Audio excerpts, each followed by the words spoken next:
been there.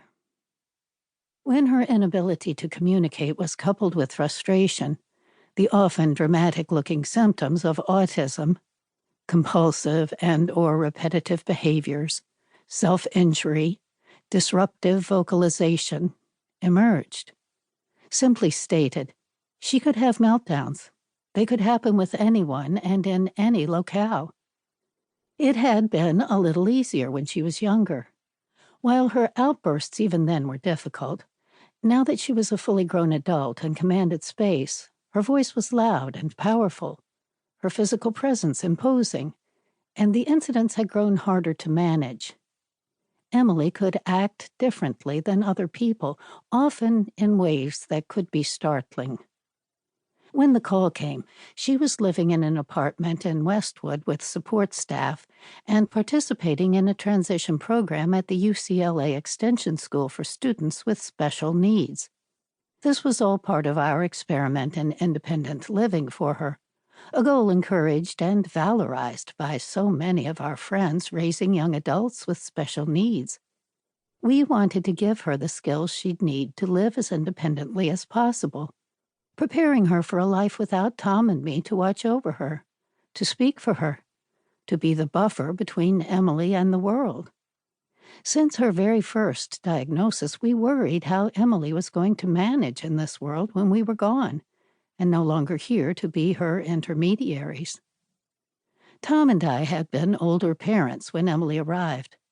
While most parents of young adults at our stage of the game were now looking forward to seeing their children make independent lives for themselves, we were simply hoping to get her on footing stable enough to manage without our constant intervention. In some ways, that January call shouldn't have been quite so surprising.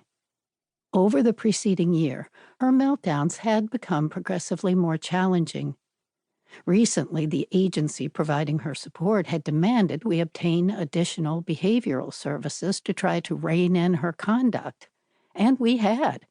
We acquiesced to their request, even though, after 20-plus years of behavioral intervention, we'd found such therapies mostly ineffective with Emily. Everything we could do had already been done. As her desire for autonomy ran up against her limitations with speech, the overflow of emotions and frustrations had grown more insistent. To have a child with autism, and to be told she'll never be capable of genuine communication, that her life will always be severely limited, is to know deep and abiding grief. From our experience, a child with autism is like a person locked inside a closet at the top of a collapsed stairway, in a boarded-up house that's hidden by overgrown vines, down a driveway blocked by deadfall on a street bypassed by the highway. This closet is the entire life of the autistic individual, removed from the world.